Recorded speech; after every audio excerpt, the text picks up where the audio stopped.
press the bell icon on the YouTube app and never miss another update. Hello my dear students, in the last class we discussed about the properties of colloids like the Tyndall effect, right, and what is the Tyndall effect and what are the causes of a Tyndall effect and what are the instances where we can see the Tyndall effect, right. So with that let us move on to the next property of these colloids. So that is nothing but that is the second property, what we call that one as the color of the colloid, color, right, color of the colloid. So here the colloidal particles are colored in nature, they are not like our water, right, they are colored in nature. So that's why the color of the colloid mainly is because of two factors, or you can say it depends on two factors. So one is nothing but the wavelength. Color of the colloid is dependent on the wavelength of the light scattered by the particles of the colloidal solution. Particles of the colloidal solutions. So that means to say the type of the light what you are going to use, no. So that's wavelength. It depends on which vary the color of the colloid. Different wavelength if you are having, different colors you are going to get. You know about electromagnetic radiations, right? So that is nothing but, or you can say that Vibgaya. And one more example, you can have the Vibgaya, that is violet, indigo, blue, orange, red. What is those? All color that is having a wavelength range of 400 nanometer to 750 nanometer, right? Like that also here if the wavelength of the light varies, the color of the colloid also varies. That is how we can say that the color of the colloid mainly dependent on the nature of the color, or you can say the wavelength of the light scatter. And one more thing is that it also dependent on the size of the colloidal particle. Size of the colloidal particles. Okay. So smaller size colloidal particle show different color, or the bigger size, if the same colloidal solutions having bigger sized particle means they will exhibit a different color. Like that we can say that the color of the colloid mainly dependent on these two factors. And also we can decide the color of the colloid by means of the way the observer receives the light. That may be the refracted light or that may be the transmitted light. For that I can give one example. Say for example, if you take a milk solution, that means to say milk plus water solution if you take, and if you observe the solution in a refracted light, right. So you are going to see a blue color. You are going to see the blue color. In case of the refracted light, you are going to see the blue color for that milk plus water solution. Similarly, if you observe the same milk plus water solution in case of a transmitted light, that is the light which you are going to transmit into the solution. So you are going to see a red color. That means to say, so the color of the colloid, it also depends on, or we can say it also depends on the way the observer see the colloidal solution, either in the refracted light or in case of the transmitted light, right. So this is all about the story of the color of the colloids. Why the colloids, what is the concept on which the color of the colloid depends means, so that is, one is the wavelength of the light used and also the size of the colloidal particles, right. So I didn't told anything about this one, that is the size of the colloidal particles. So if you take the fine gold particle, I can say finest, that is very small. Okay, you know that gold soul is nothing but an example for the colloid. That is what type of colloid it is? Lyophobic colloid, right? So here the finest gold particles, so they will have a color of, if you take that one finest gold particle, they are red in color. Okay, so as the size vary, color also vary. This we can see with the help of this example. Okay, so if you take a little bigger gold particle, then we can see that the color of that colloidal solution will be purple in color. So, okay. So, and one more thing that, so if you take the bigger particles of the same soul, you can get a red color. So this how we can say that the size of the colloidal particle is also responsible for the color of that particular colloid. So for that I have taken the example of a gold soul. Are you getting the concept? That is the gold soul. So you can see that the gold soul, very small size of gold particles, they are present in the gold soul. Then we can observe what color? Red color for that particular solution. Similarly, if they are little bit bigger, finest in the ಸ್ವಲ್ಪ bigger ಆಗಿದೆ ಅಂದ್ರೆ, so you are going to see a purple color. Similarly, ಇನ್ನು ತುಂಬಾ ದೊಡ್ಡದಾಗಿರುವಂತಹ particles ಅನ್ನು ತಗೊಂಡಾಗ ಯಾವ colour ಬರುತ್ತೆ? Red colour ಬರುತ್ತೆ. ಸೊ ಈ ತರ ಏನು ಹೇಳ್ಬೋದು ನಾವು? So the colour of the collide is also vary with the size of the colloidal particles. So finally we can say that colloidal particles are colored in nature. So understood the property?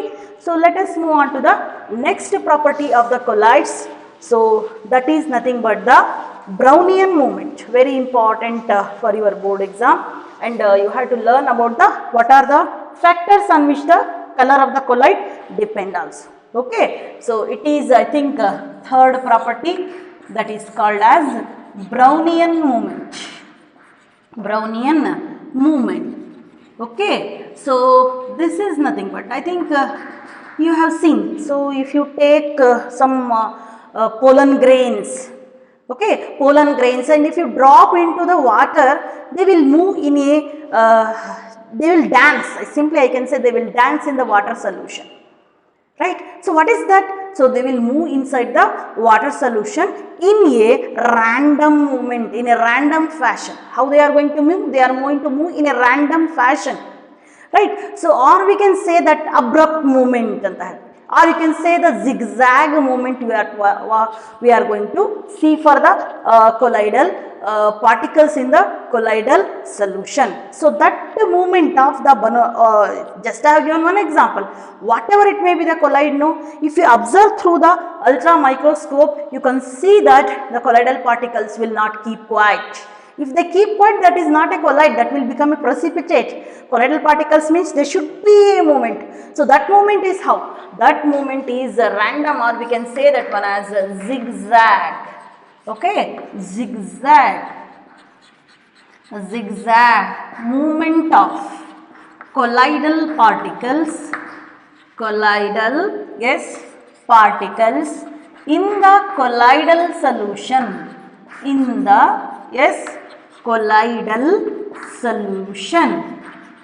Okay, so colloidal particles in the colloidal solution is called as what?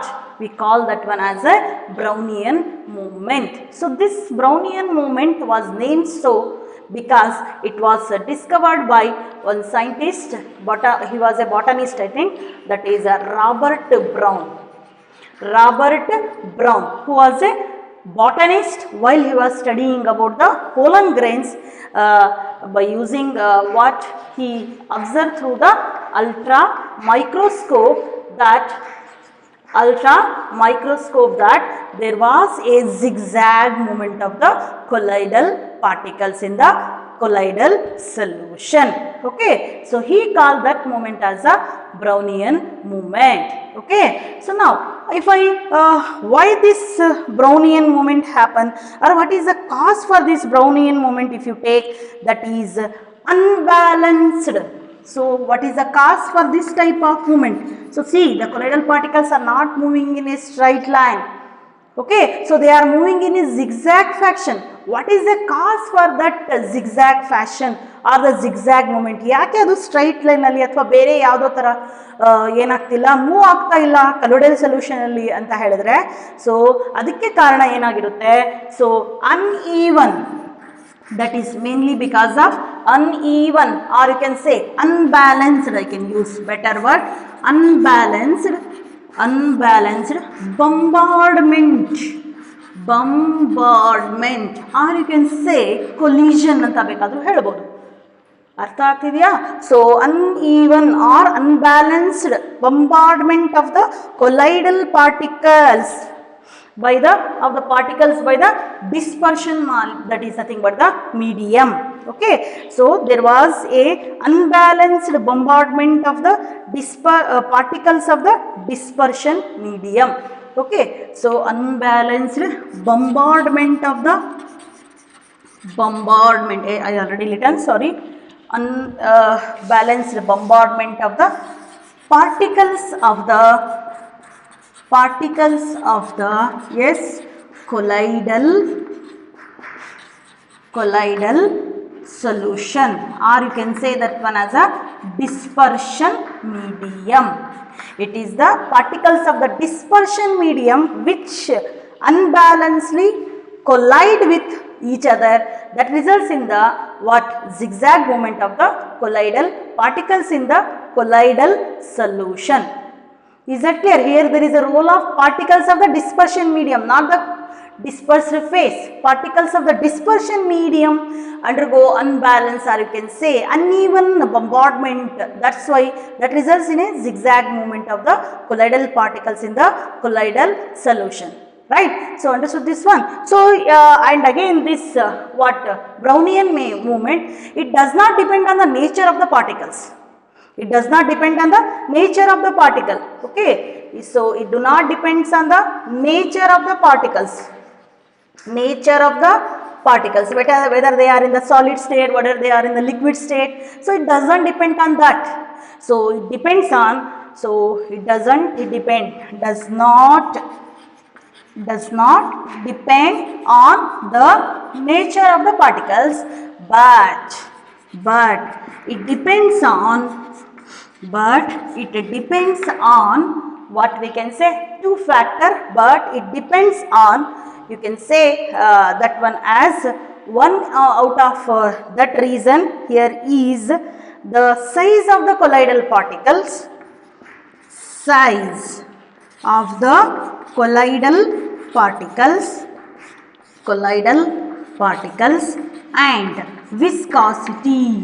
and viscosity, right? You learn about the viscosity in your first PUC. What is the meaning of viscosity?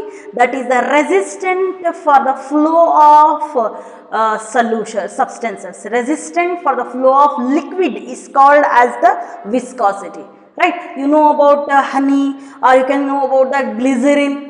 Right? If you take a drop of glycerin, or if you take a drop of you can say the honey, and if you put on a table, so it will move very slowly because of the factor that is called as the viscosity.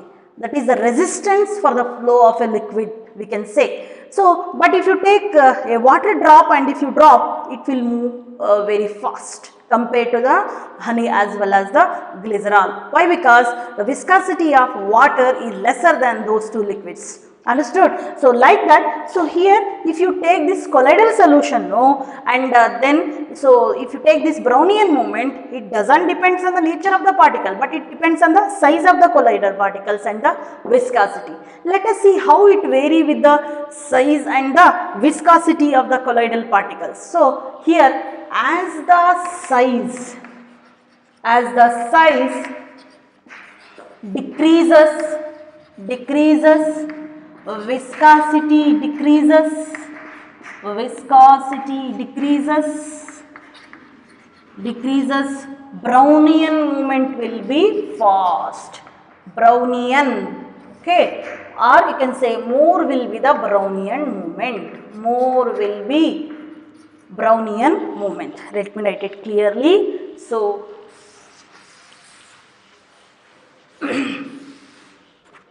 more will be the, yes, Brownian movement.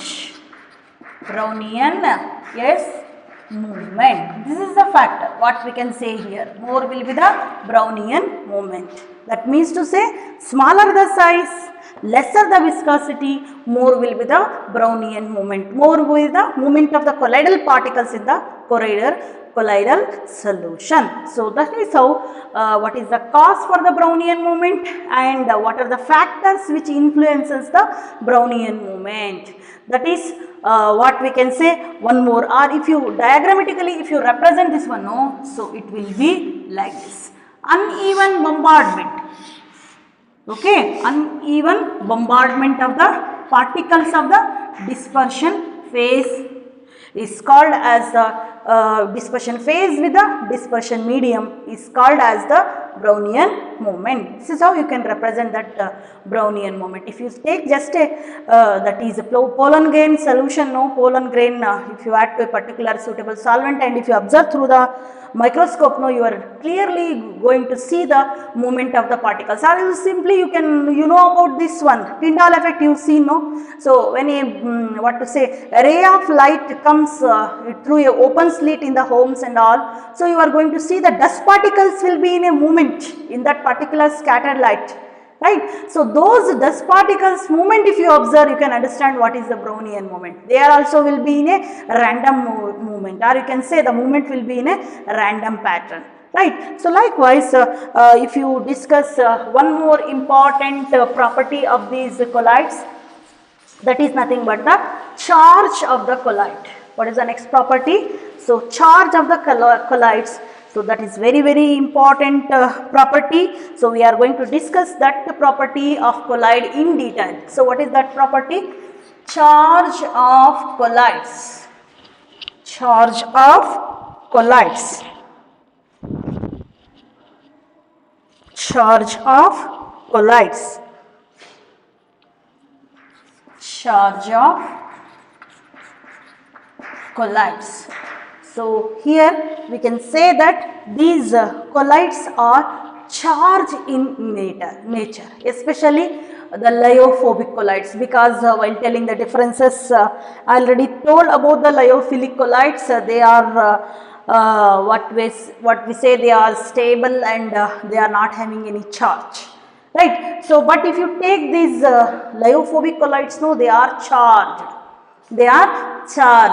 right. So because of that only they are stable, they are having charge, and based on the charge only we can classify these colloids into two categories. One is the positive colloids, another one is nothing but the negative colloids. Let me give some example for these colloids. That is, if you take the one side, the positive colloids, and another side you can have the negative colloids. So first I can give the example of this positive colloids as hydrated metallic oxides. So hydrated metallic oxides, metallic oxides. Example we can have Fe2O3. So we can have the example of ferric hydroxide sol. Okay, so that is Al2O3 if you take dot XH2O, that depends, number of water molecules, that depends.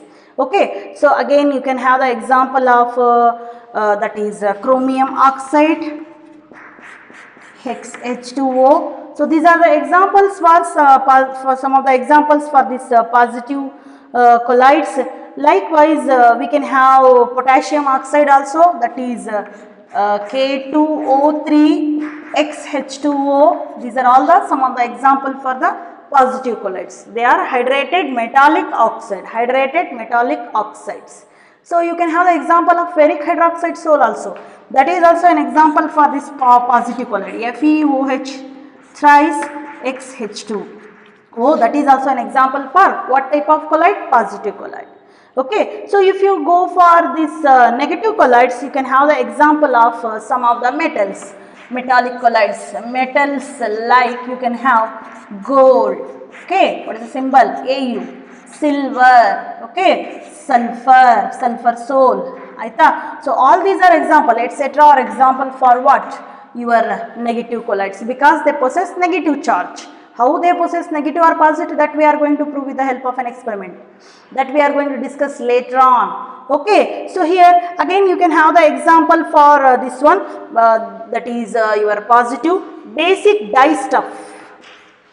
Basic dye stuff, you know, you are going to use dye stuffs that may be like your what is that that you are going to use in your bio laboratories, methylene blue. Methylene blue, so that is nothing but a dye which is we are going to use in case of your bio laboratories, methylene blue. So that is an example for positive colloid. So here you can give the example of acidic dye stuff, acidic dye stuffs, acidic dye stuffs. That example may be eosin, that is also a dye, or you can have the example of Congo dye. Okay, eosin dye or Congo dye, those are all example for your negative colloids. Again you can have the example of oxides like titanium oxide, dioxide, oxides example for the positive colloids. So is it visible? So that is titanium dioxide, TiO2 is an example for what? Positive colloid. Okay, so likewise you can have the negative colloids like sulfides. Okay, so metallic sulfides you can have the example, that is shall I write here? Yeah, yes, for negative colloids only. Metallic sulfides are also example, metallic sulfides, sorry, sulfides also examples. You can have the arsenic sulfide, As2S3, arsenic sulfide, that is an example for the negative colloid, or else you can have Sb2S3, that is antimony, Sb2S3 antimonic sulfide. Oh, that is an example for the negative colloid, as well as you can have the example of cadmium sulfide, that is CDS. So all these metallic sulfides are also example for what? Your negative colloids. So here there is a list of both positive colloids as well as the negative colloids based on the charge. Now we should understand how this charge, or you can say what are the causes for the charge of this next property of the colloid, that is nothing but the charge of the colloid. I hope you understood this one concepts. You have to know that the colloidal particles are charged. Based on the charge, they will be positive colloids, they will be negative colloids. If they ask you the example for the positive colloids, you can list out any one of these one. So remember easily, aluminium, hydrated aluminium oxide is an example, or you can go for methylene blue, or you can have the example of titanium dioxide, which are all the examples for your what? Positive colloids. So likewise, if you got the questions with reference to the negative colloids, remember all the metallic colloids are example for the negative colloids, as well as the acidic dyestuffs like eosin and the Congo. Finally, the example for the negative colloids only, the metallic sulfides like what? Arsenic sulfide, antimonic sulfide or cadmium sulfide. Any metallic sulfide you can have the example for the what? Colloids, that is the negative colloids. So now the reason, or you can say the cause for this the charge of the colloid may be any one of these reasons. Let me write all those reasons. The first one is nothing but that is electron capture. So what I am explaining now is cause. What is the cause for the charge of these sols? So that is first one is nothing but the electron capture. Electron capture. Okay, by Soul particles during electron capture by Soul particles during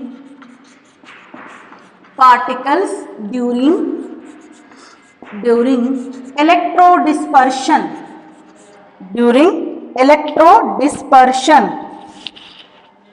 electron capture during dispersion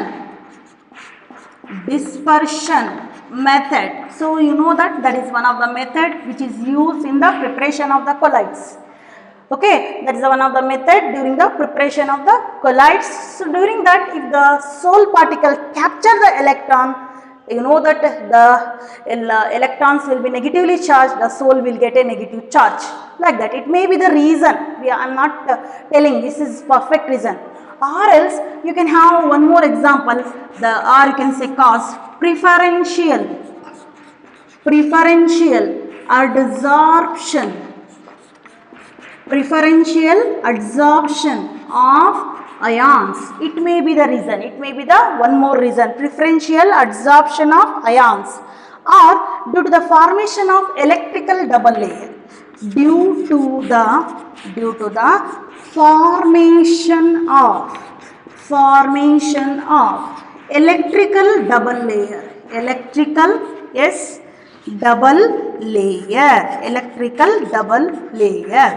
Okay, any one of these may be the cause for the what we can say charge of the colloids. So I am repeating now. So charge of the colloid may be because of electron capture by Soul particles during the electrodispersion method.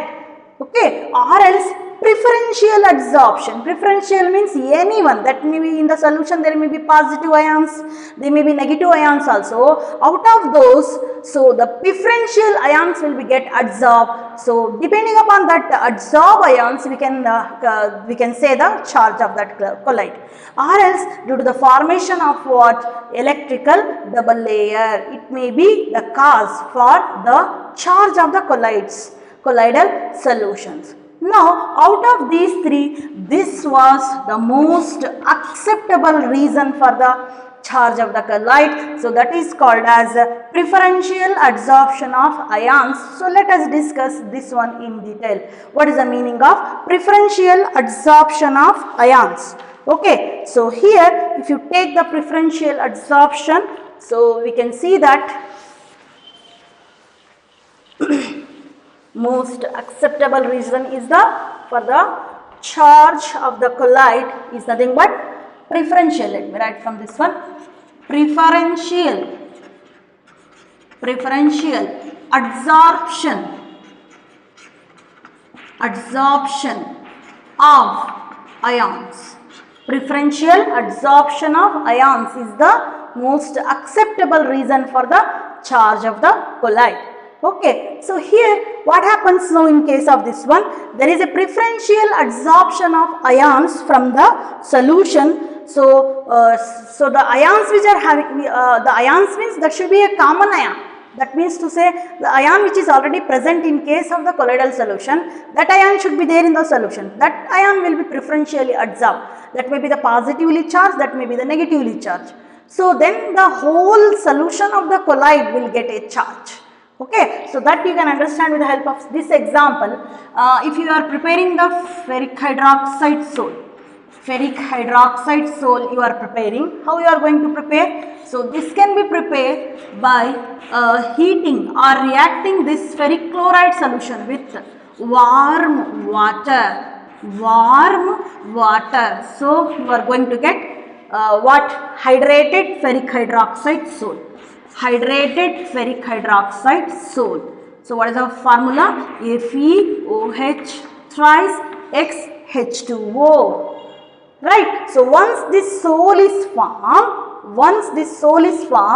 so what it will do? So if I represent this sole like this in the form of a circle, so it again absorbs the ferric ions from the solution, that is Fe3 plus ions from the solution. Okay, that is the ferric chloride solution will be there now. From that what ferric chloride solution, the ferric ions will be get adsorbed on the surface of this what we can say, this hydrated ferric hydroxide colloid.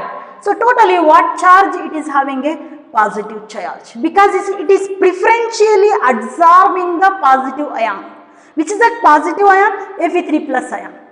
That's why ferric hydroxide sol is a positively charged sol, right? So here we can represent this one like this also, FeOH thrice XH2O slash Fe3 plus. This is the way we can represent this diagrammatic representation is there. Now you can write like this also. What is the meaning of this? This sol preferentially absorb what? Fe3 plus ions. There are Cl minus ions also in the solution, but it is not absorbing that one. It is absorbing, it is giving preference to this one. Are you getting the concept why it got the positive charge? Likewise, if the same, that is ferric hydroxide sol, if it is reacted with sodium hydroxide, some alkali like sodium hydroxide, so it preferentially absorb, so it will be XH2O, that is the ferric hydroxide sol. It preferentially absorb OH minus ions. OH minus ions, that I can diagrammatically represent. Simply if it is a ferric hydroxide sol, FeOH thrice, right? So XH2O, ferric hydroxide sol, if I represent in a circle, so you are adding NaOH solution, means which ion will be get preferentially absorbed here? Yes, that is the negative ion, that is hydroxyl ion, which preferentially get absorbed on the surface of this what we can say, the sol. That's why the sol will get a what?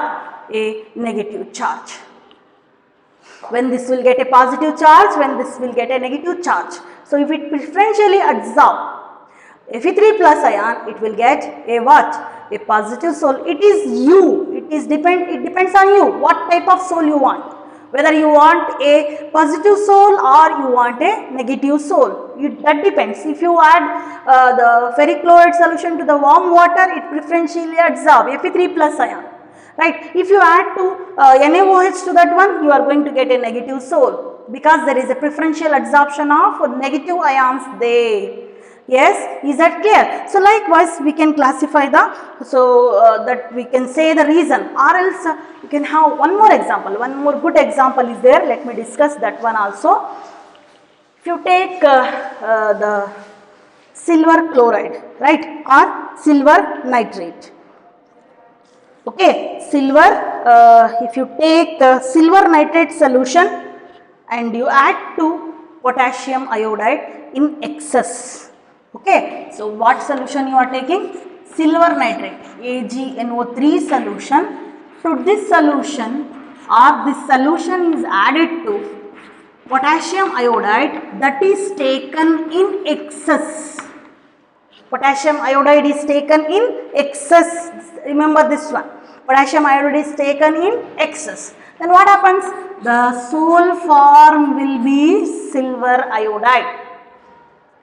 Are you getting? Silver iodide you are going to get AgI, right? So this preferentially, if it is a sol, it preferentially absorbs I minus ions from the solution, because iodide is in excess. Potassium iodide solution is in excess. Okay, that's why it will give preference to the iodide ions, and it will get a what charge? Negative charge. How we are going to represent? AgI. So it preferentially absorb what? I minus. Okay, so likewise, if the same what we say, potassium iodide solution if you take, and if you add excess of silver nitrate solution, what you are taking in excess? Silver nitrate if you take in excess, you can see that, so again there is a formation of AgI only.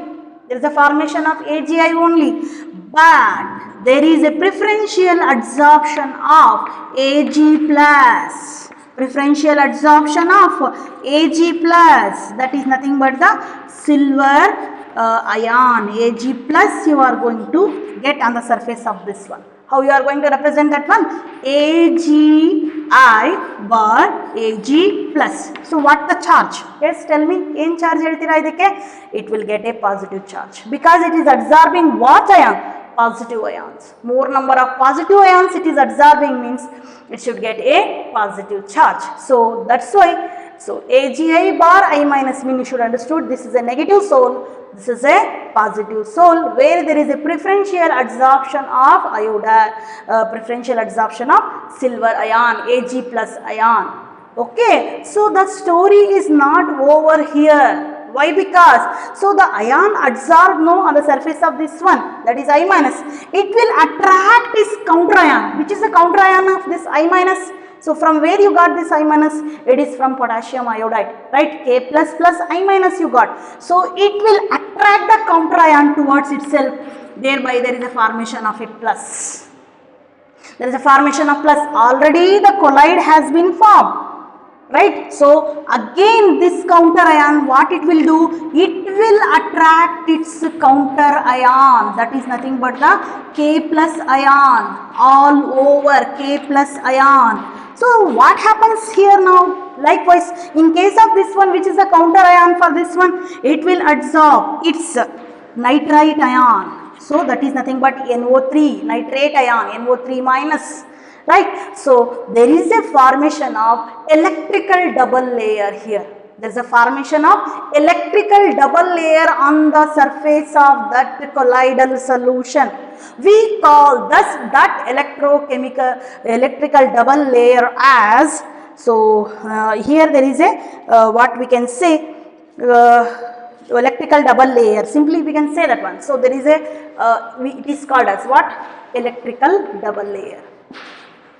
Electrical double layer. The combination of both the negative as well as the positive charge is called as a electrical double layer. So this double layer has two layers, one is the fixed layer and one is the mobile layer. So electrical double layer means it is having two layers. Electrical double layers. Okay, so there one is called as the fixed layer and another one is called as the mobile layer or diffused layer also you can say for this one. Mobile or diffused layer you can call this one as. So which is the fixed layer here? I minus is on the surface of this. So that is a fixed. This is nothing but the mobile or the what we can say diffuse layer which is attracted towards this one, towards its counter ion, right? So then as there are both positive and negative charge, what do you expect now? There is both a layer, what do you expect? There is a development of a potential difference there. There is a development of potential difference here because of the charge separation. What we can see? There is a development of electrical potential difference here. So what we call that potential difference? Potential difference is called as zeta potential.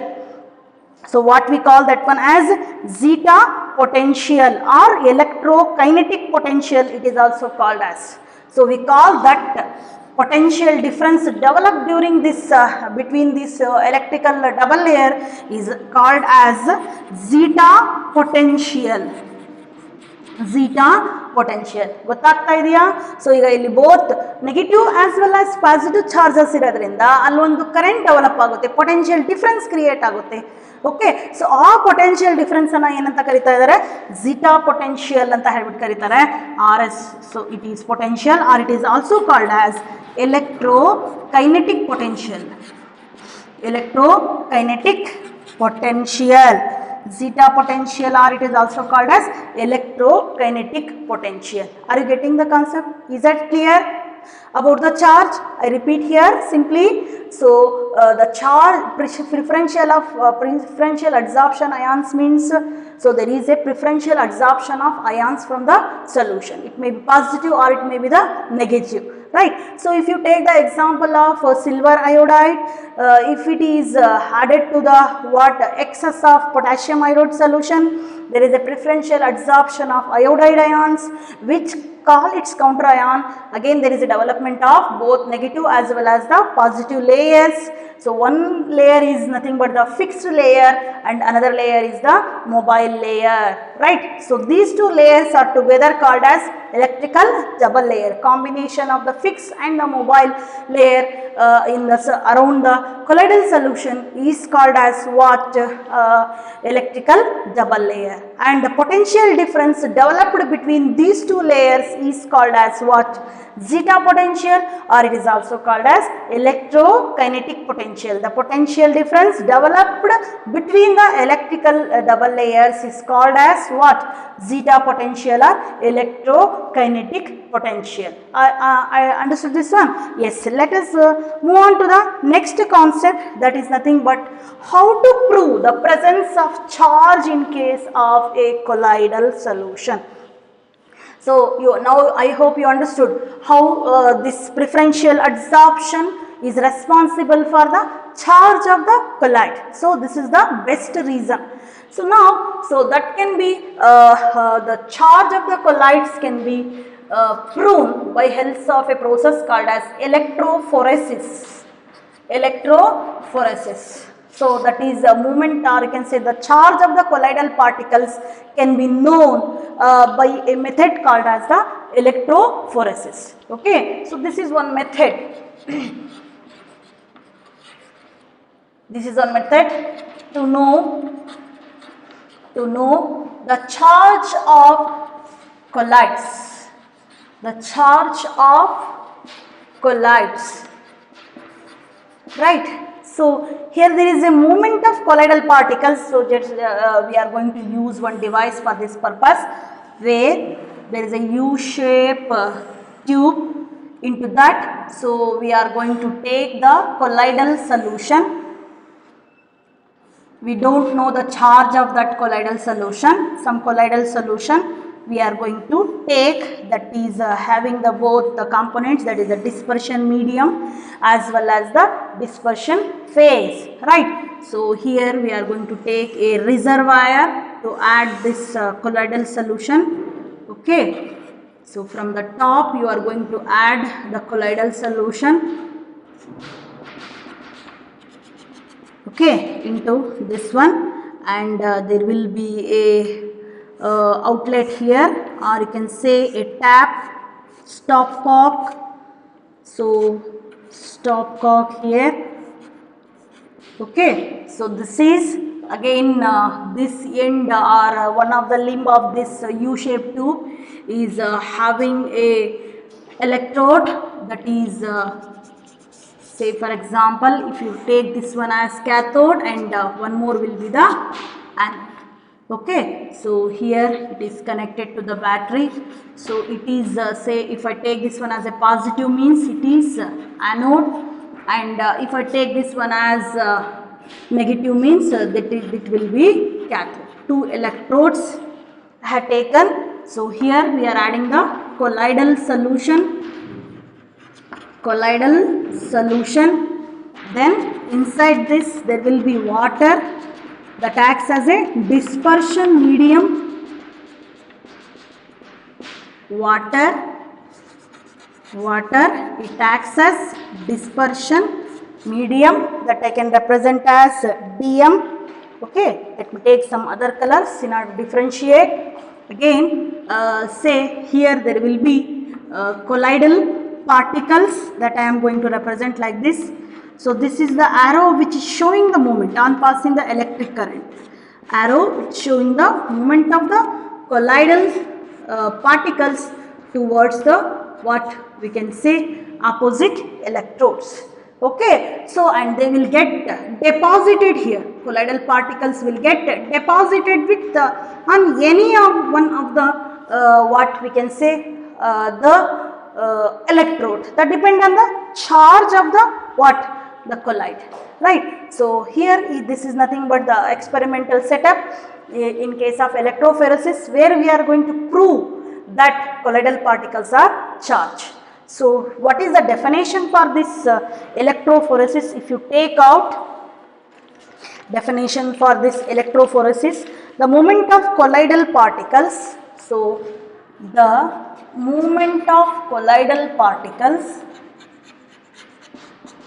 movement of colloidal particles,